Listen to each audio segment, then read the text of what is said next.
gotta understand that we get one chance, one chance. You will never regret the things that we'll do. 'Cause I wanna drive through the summer night, and when we are old and gray, we'll look back at this summer night, this summer night, this summer night, this summer night, this summer night. Someday we will look back, and our hearts will be whole again. I want to remember all that happened to us. 'Cause I wanna drive through the summer night, and when we are old and gray, we'll look back at this summer night, this summer night, this summer night.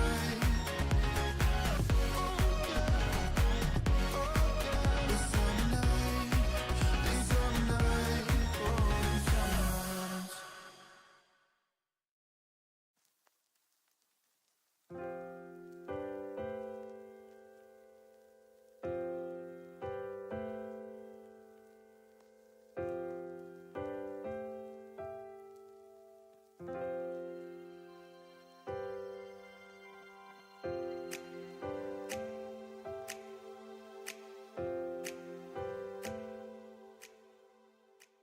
Welcome, everybody.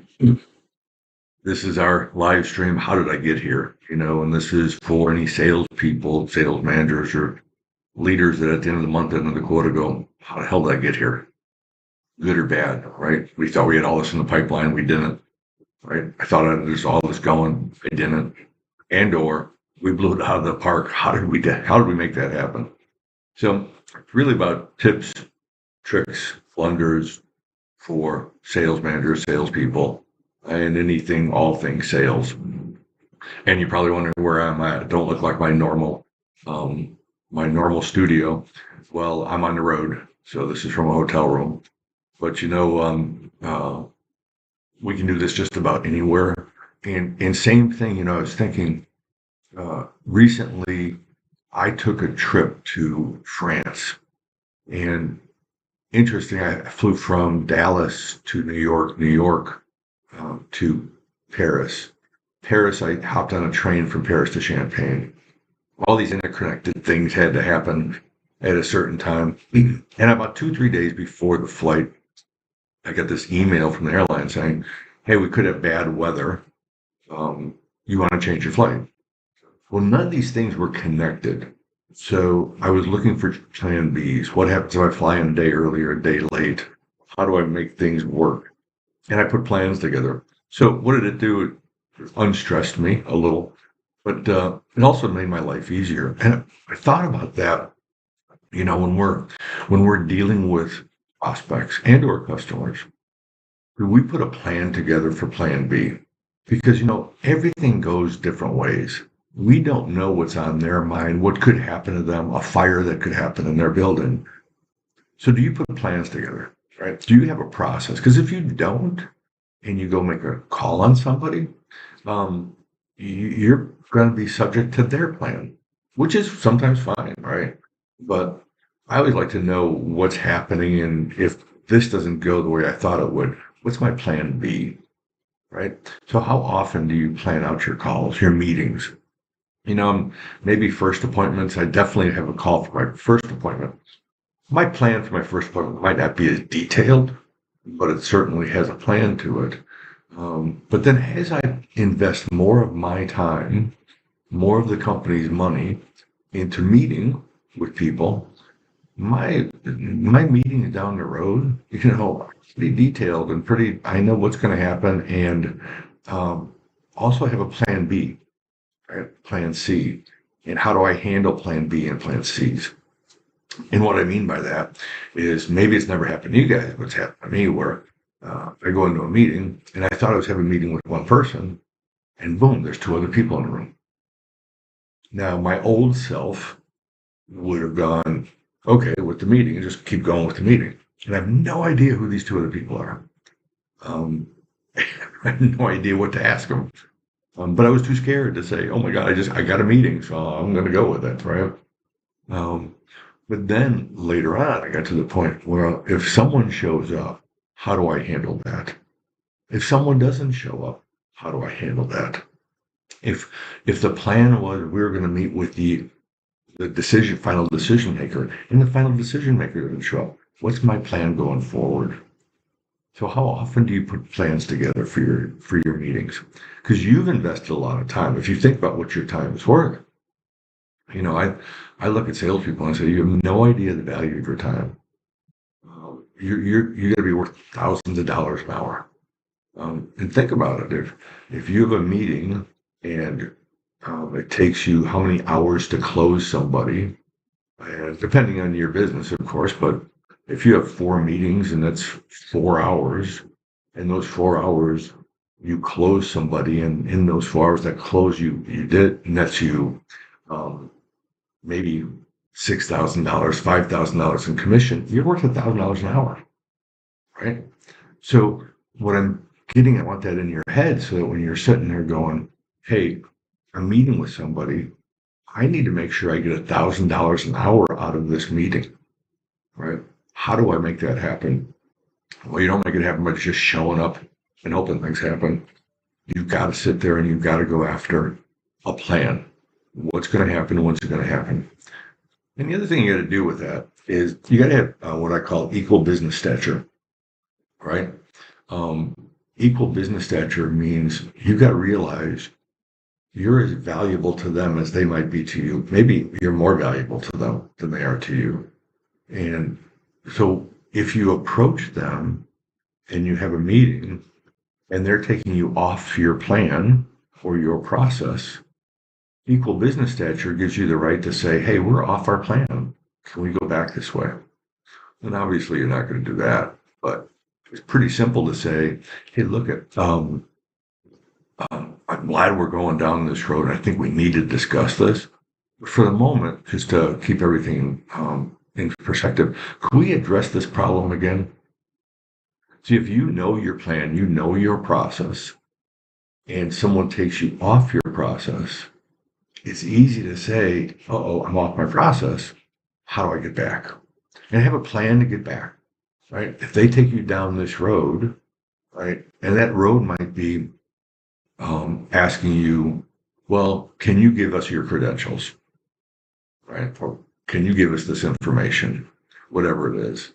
One of the rules we have at Sandler, and as you guys know, if you haven't attended a Sandler class, please hit subscribe, email me, tom@salesmeetings.com, and we'll get you into what we call crash a class.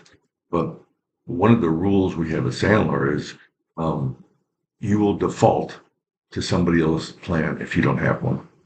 Fail the plan and your plan fails. So what we try to do is work through how do we deal with these processes. So I want you to think of a process and start working down that process. And as you're going down that thing, if it stalls out, it stalls out. But did it stall out because maybe there wasn't an opportunity there, which is, by the way, okay. And that's something we always want to check on. Is that opportunity I'm hearing or I thought was here? And if it isn't, it's okay for you to back out. It's okay for you to say, hey, look we're going down my process, but I'm seeing nothing here. At least that should be in your head. And that should be a plan C, right? So I really want you to think about your equal business stature. So if somebody else walks in the room, if you're equal business stature and your time's worth $1,000 an hour at least, and someone else walks in that room, you have every right to sit there and say, hey, I'm glad to meet you, Mike. Hey, Mike, what's your role in this? And so can I ask, why did you decide to show up in this meeting? See, when you're doing that, you're now finding the reasons behind why Mike showed up, which is probably more important than just going down the path you want to go. Because if Mike showed up for a certain reason, right? Mike showed up he's the CFO, and he wanted to check on the ROI. Then you can stop going down features and benefits and go, hey, Mike, so let's talk about ROI. What are you thinking? And you have the conversation with Mike, because Mike's there for a reason. He's trying to get something out of this meeting. And it might not be the plan or process you put in place. So stop. And maybe it's plan B, change your process, or stop your process altogether, reevaluate the situation with this new information, and maybe we decide to have a different meeting. I mean, what would be wrong to say, hey, Mike, it looks like you need more information than I brought with me today. Should we go ahead and set up another meeting and let me get those numbers set for you? And we can have that meeting. It's amazing. Mike might say, that'd be great. And you get up to leave the room and you're going to have your other meeting with the other guy. So what is your plan? What's your process? Put a plan B together, plan C together. Get your equal business stature. Realize what you're worth, because you're worth a lot. And the other thing I want you to think about is, because you're worth a lot, you have the right for answers, right? You have the right for answers with your time. So work on that. And one of the things we'll tell you in the Sandler rule is, don't spill your candy in the lobby. That's probably the most well-known Sandler rule, and a lot of people don't know what that means. What it basically means, don't give all your information. Give information, but don't give all your information without understanding why you're giving it, right? We believe you get paid, salespeople get paid for the information they get, not the information they give.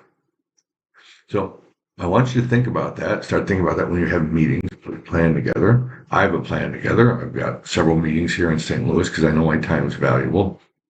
So I put plans together. If I'm here and a meeting cancels in the afternoon, I'm not going to go back to my hotel room and just sit. I've got a plan B of, here's 10 other accounts. I can go knock on their doors and see if I can get conversations going. So it's the same thing you should do. If your plan fails or doesn't work, have a plan B.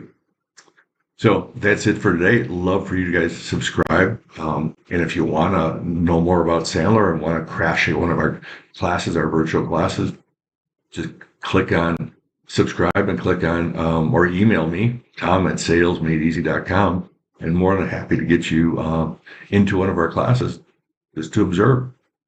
All right, everybody. It's been a good live stream. I will get back in touch with everybody next week, Thursday, 8 o'clock. We'll have the next one. And we're going to talk a little bit about journaling. Thanks.